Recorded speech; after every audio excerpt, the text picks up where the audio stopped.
আপনি প্রথমেই বলেছেন যে আমরা বিগত সময়গুলোতে দেখেছি কালো পাঞ্জাবি, সাদা পাঞ্জাবি, ব্যাচ, কিন্তু তারপরেও মনে হচ্ছে এখন যেন গত 1 বছরে, বিশেষ করে এবারের 15ই আগস্টটা অন্য মাত্রায় অন্যভাবে উদযাপিত হলো, স্মরণ করা হলো।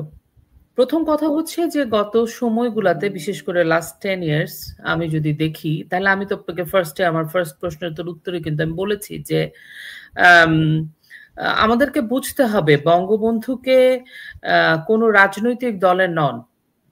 বঙ্গবন্ধু বঙ্গবন্ধু। আমি কালকে একটা অনুষ্ঠানে গেছিলাম, তো আমি আমার যাওয়ার পথিমধ্যে আমি আমার এক সন্তানকে জিজ্ঞেস করলাম, হঠাৎ করেই তাকে ফোন করছি, আমি জানি সে খুব বিজি, কিন্তু সে তৎক্ষণাৎ কি উত্তরটা দেয় সেটা আমার জানার দরকার ছিল, কারণ সে বঙ্গবন্ধুর বই পড়ে, ইংরেজিতে পড়ে, বাংলায় পড়ে। তো আমি তাকে জিজ্ঞেস করেছিলাম, বঙ্গবন্ধুকে তুমি কেমন করে দেখো, বঙ্গবন্ধুকে ডিফাইন করো কিভাবে? হঠাৎ করে, কারণ সে বিজি ছিল, হঠাৎ করে সে বলছে, সাথে সাথে উত্তর দিল, কেন? আমি বলছি আমি একটা জায়গায় যাবো, আমি তোমার উত্তরটা জানতে চাই, কারণ তুমি একজন জেনজি। তখন সে বলেছিল he is a great leader. আমি ওকে, তারপরে সে সাথে সাথেই বলল অ্যাকচুয়ালি হি ইজ বাংলাদেশ। হ্যাঁ, তার উত্তর ছিল ওটা। ব্যাপারটা ওইটাই, বঙ্গবন্ধু বাংলাদেশ, বাংলাদেশ বঙ্গবন্ধু, এটা তো আপনি স্বীকার করবেন, এটা তো আমরা মানব। এই যে গত 10 বছর এই কথাটা হয়তো অনেকে এমন একটা পরিস্থিতির মধ্যে আওয়ামী লীগ চলে গেছিল, আওয়ামী লীগের রাজনৈতিক দলটি, আমি বলছি না সর্বোচ্চ নেতৃত্বস্থানীয় ব্যক্তিরা, অতি উৎসাহীরা এমন জায়গায় নিয়ে গেছিল, বঙ্গবন্ধু বিরিয়ানির প্যাকেটের জন্য না, বঙ্গবন্ধু এখানে থাকবে, বঙ্গবন্ধু এখানে থাকবে, বঙ্গবন্ধু স্মরণে থাকবে, বঙ্গবন্ধু। তাই গত বছর যখন 5ই আগস্টে মানুষ এটা দেখলো, হতবিহ্বল ছিল। এই বছর 1 বছরে মানুষের মধ্যে আবার বোধোদয় হলো, না, আমার নেতা তো বঙ্গবন্ধু, রিক্সাওয়ালার নেতা বঙ্গবন্ধু, প্রান্তিক চাষির নেতা বঙ্গবন্ধু। আমি আপনাকে সব সময় এসে বলি, আমি রিলেট করতে পারি সেই মানুষগুলোর সাথে, সমাজের সেই মানুষগুলোর সাথে যাদের কোনো লেনা দেনা নাই, কিন্তু বঙ্গবন্ধুর প্রশ্নে, অসাম্প্রদায়িকতার প্রশ্নে, বাংলাদেশের প্রশ্নে তারা বারবার ঘুরে দাঁড়িয়েছে। আজকে যে সোশ্যাল মিডিয়াতে যে একটা সুনামির মতো হয়ে গেল, যেটা আপনি ফিগারটার কথা বললেন, সবাই তো, অনেকে গ্রামের কয়টা মানুষ, আমার যে রিক্সাওয়ালা ভাই, ওর হয়তো ফেসবুক নাই, কিন্তু সে সবকিছু ছাপিয়ে এসে চলে গেছে। কার জন্য গেছে? বঙ্গবন্ধুর জন্য। কার জন্য গেছে? বাংলাদেশের জন্য। বাংলাদেশ আর বঙ্গবন্ধু আলাদা কিছু নয়, এক। এই জিনিসটা, প্রত্যেকটা খারাপের ভালো জিনিস যেমন আছে, আমাদের চরম দুঃসময় যাচ্ছে, অন্ধকার সময়, অন্ধকার সময়ে আমরা বোধহয় আবার ইউনাইটেড হচ্ছি। আমরা বাঙালি জাতি বঙ্গবন্ধুর যে একটা দেশ তৈরি করে দিয়ে গেছেন, বঙ্গবন্ধু যে উজ্জ্বল নক্ষত্র, বঙ্গবন্ধু এমন একটা জায়গায় চলে গেছেন, আর ইউনূসরা মানুষকে দমন পীড়ন করে বঙ্গবন্ধুকে একদিক দিয়ে ভালো করেছে, এমন একটা জায়গায় নিয়ে গেছে। ইউনূস না, হাজার ইউনূস আসলেও পরাজিত শক্তি যেরকম পারেনি বঙ্গবন্ধুকে নামাতে, এরাও পারবে না। এবং বঙ্গবন্ধু মানুষের হৃদয়ে থাকবেন, সেই জায়গাটা, বঙ্গবন্ধুর মোরাল না থাকলে কিছু যায় আসে না, বঙ্গবন্ধুর নামে স্মৃতিস্তম্ভ না হলেও কিছু যায় আসে না। বঙ্গবন্ধু তো বঙ্গবন্ধু, আমাদের বঙ্গবন্ধু, বাংলাদেশের বঙ্গবন্ধু, আগামী প্রজন্মের বঙ্গবন্ধু। আপনি দেখেছেন কিনা জানি না, আমি সোশ্যাল মিডিয়াতে একটা বাচ্চার ছবি দেখছিলাম, সে বঙ্গবন্ধুর 32 নাম্বার যখন ভাঙা হয় তখন ফুপিয়ে ফুপিয়ে কাঁদছে।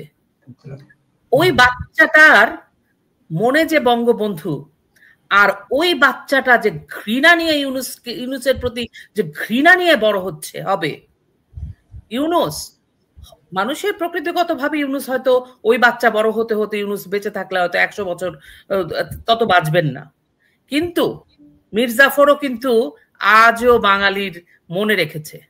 সুতরাং ইউনূসও ওই বাচ্চাটার মনে ওইভাবে প্রতীয়মান থাকবে। তার কাছে আসলে মীর জাফর হয়তো আর থাকবে না, তার কাছে মীর জাফরের জায়গায় একটা রিপ্লেসমেন্ট চলে আসছে, সেটা হচ্ছে ইউনূস।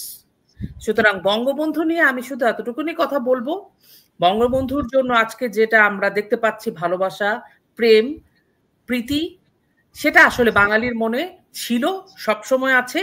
আওয়ামী লীগেরও উচিত না এটাকে জোর করে ইম্পোজ করা। আর ইউনূস যদি মনে করে এটাকে সাপ্রেস করে রাখবে, এটাকে কি বলবো, দমিয়ে রাখতে পারবে, এটা যে পারবেন না, এটা আবারও 15ই আগস্টে বা এখনো পর্যন্ত মানুষ বুঝিয়ে দিয়েছে এটা আসলে পারবেন না। ওরা ভয়ে আসলে মাথা খারাপ হয়ে গেছে। একজন তো কক্সবাজারে গিয়ে অসুস্থ হয়ে গেছে, তাকে হাসপাতালে আনা হচ্ছে এয়ার অ্যাম্বুলেন্সে।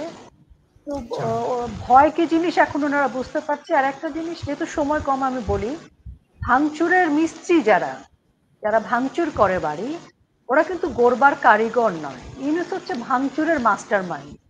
তার কাছ থেকে আপনি কোনো কিছু গড়বে এটা আশা করা ভুল। আর যে লোক 5টা দেশের নাগরিকত্ব নেয়, যে সবার, সে কারো নয়। উনি বাংলাদেশকে ভালোবাসে না, ধারণ করে না, বাংলাদেশের না। যে বাংলাদেশের না, বাংলাদেশ তার বাণিজ্যের একটা জায়গা। বাংলাদেশকে কেন্দ্র করে তিনি অনেক বাণিজ্য করবেন, উনার ব্যক্তিগত স্বার্থ উদ্ধার করবেন, ফায়দা নেবেন।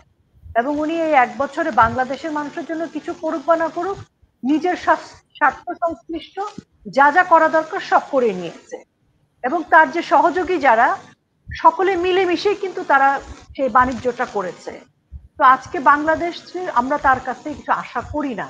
এই যে আমরা আলোচনা করছি, বরং আমরা মানে অবাক না হয়ে, উনি প্রথম দিন বলেছে সবকিছু রিসেট বাটন দিবে, উনি বলেছে নিশ্চিহ্ন করে দিবেন। তার শব্দ চয়ন চিন্তা করেন, meticulously design, master mind, reset button, নিশ্চিহ্ন করে দেয়া, শেষ করে দেয়া, মুছে দেয়া।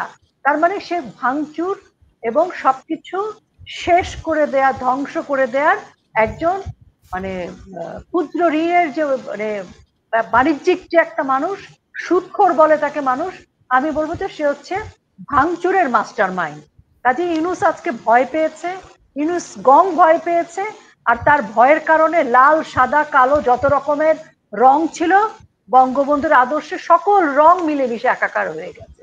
এই রঙের মধ্যে হাত দিলে ইউনূসের হাত পুড়ে যাবে, ছাই হয়ে যাবে।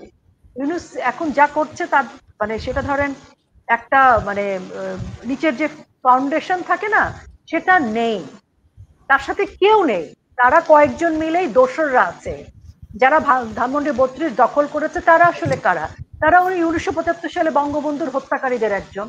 তারাই এই জঙ্গিদেরকে বাংলাদেশে পুনর্বাসন করেছিল। তারাই কিন্তু মৌলবাদকে বাংলাদেশের রাষ্ট্র ক্ষমতায় নিয়ে এসেছে এবং ক্ষমতায়িত করেছে। তারাই জঙ্গিদের এনেছে, তারাই বোমা হামলা করেছে। তো আজকে তাদের হাতেই তো রাষ্ট্র ক্ষমতা, কেউ সামনে কেউ পেছনে। তো এদের পরিচয়টা বাংলাদেশের মানুষের কাছে উন্মোচিত হওয়ার প্রয়োজন ছিল। এই উন্মোচিত হতে গিয়ে আমরা অনেক রক্ত দিলাম, অনেক সম্মান হারালাম, বিবস্ত্র হলাম। মানে আমাদের বাংলাদেশটা আমাদের হাতছাড়া হয়ে যাওয়ার মতো অবস্থা। এখন বাংলাদেশটাকে আমাদের রক্ষা করতে হবে। ওই আমরা সকলে মিলে এখন যদি মানে উঠে না দাঁড়ায়, আজিজুল তো শিক্ষা দিয়ে গেছে আমাদের, একজন মায়ের বয়সী, উনি আঁচলের মধ্যে এরকম 2টা ফুল লুকিয়ে নিয়ে আসছে, মাত্র 2টো ফুল, একটা সাদা আর একটা রঙন ফুল, খুব লুকিয়ে আঁচলের মধ্যে নিয়ে এসেছে। তিনি বলছিলেন আমি ওখানে যেতে চাই, ওনাকে যেতে দেয়নি, ওই মাকে যেতে দেয়নি। কাজেই আজিজুল থেকে শুরু করে ওই যে মা আমাদের এসেছিলেন ফুলটা লুকিয়ে আঁচলে, এই হচ্ছে আমাদের মানে সিম্বল। ওনারা আমাদেরকে ইশারা করে দিয়ে গেছে যে জনগণ নেমে গেছে, এখন তোমরা নামো, এখন আমাদের নামার সময়। এখন যদি কেউ না নামে, যদি ক্ষমতার হিসেব নিকেশ করে, তারা ভুল করবে।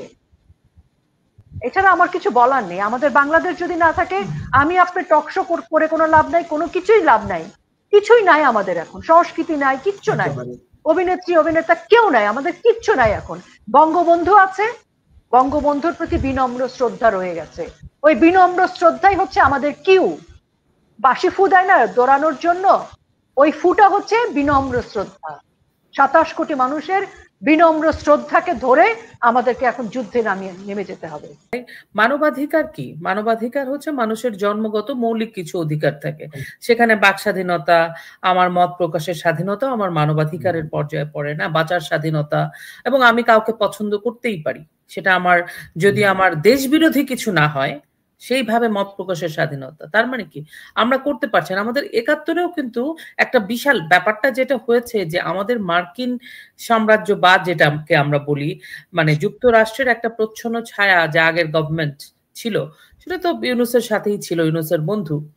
তো এখন যেটা হয়েছে, আমি বারবার এর আগেও আপনার শোতে বলেছি, আমাদের কিন্তু প্রচুর মিত্র রাষ্ট্র আছে। পৃথিবীর বেশিরভাগ মানুষই, পৃথিবীতে বহু দেশ আছে দেশে কোনো পুলিশ নাই, কোনো কিছু নাই, আইন শৃঙ্খলা তাদের রক্ষা করতে নিজেরাই করে, মানুষই করে, তাই না? ওখানে কোনো ইয়া নাই, জেলগুলা খালি পড়ে আছে, সুতরাং জেল বন্ধ করে দিতে হচ্ছে, কারণ ওখানে এতই সুন্দর রাষ্ট্র চলছে। তাহলে সেই সব রাষ্ট্রগুলা কি এই ধরনের মানবাধিকার লঙ্ঘনকে সাপোর্ট করে? করে না। তাহলে আমরা কোথায় পিছিয়ে পড়ছি? কারণ বাংলাদেশের মানুষ কিন্তু রেডি হয়ে গেছে, এই রিক্সাওয়ালা বলেন আর যেই বলেন, হুজুর বলেন, বৃদ্ধ নারী বলেন, তাদের এই প্রতিবাদে বুঝিয়ে গেছি যে তারা রেডি। তাহলে আমরা কোথায়? কেন এটা আমাদেরকে বিশ্ব মিডিয়াতে এটাকে অ্যাড্রেস করতে হবে। পৃথিবীতে তো একটাই যুক্তরাষ্ট্র, একটা দেশ না, তাহলে তো আমাদের দেশ ৭১ স্বাধীনই হতো না, কারণ ওনারা তো আমাদের সাথে ছিলেন না, ওনারা ছিলেন পাকিস্তানের সাথে, চায়নার মতো রাষ্ট্র পাকিস্তানের সাথে, তাই না? তো আমাদের তো হতো না। এবং তখনও মানবাধিকার আমাদের এখনো পর্যন্ত সেভাবে স্বীকৃত হয় নাই, আমাদের জেনোসাইড 71-এর। কিন্তু তার মানে এই নয় যে এটা হয় নাই, এটা তো হয়েছে। এখন এই যে 1 বছরে মানবাধিকার লঙ্ঘন হচ্ছে, তাই না? এবং একটা নারীকে বিবস্ত্র করে রাস্তায়, ভয়ঙ্কর, সে কাপড়টাকে এরকম করে দৌড়াচ্ছে, এর থেকে ভয়ঙ্কর, অমানবিক, নির্লজ্জ, কলঙ্কজনক ঘটনা ও বাংলাদেশের মাথায় লাগলো, তাই তো? তাহলে এইটাকে আমাদেরকে অ্যাড্রেস করতে হবে। এবং আমি বলছি না বিপুল ভাই যে অ্যাড্রেস হচ্ছে না, আপনি জানেন এখন হয়তো অনেক অনেক কিছু হয় কি, যে মানুষের পাপের ঘরা এদের ভরে গেছে, হ্যাঁ, অ্যাড্রেসও করা হচ্ছে, যেটা হচ্ছে যে ইউনুসের মতো তো আমাদের তো এত টাকা নাই, তো এগুলো করতে গেলেও কিছু অর্থনৈতিক সময় লাগে, অর্থনৈতিকভাবে একটু সলভেন্টও হতে হয়।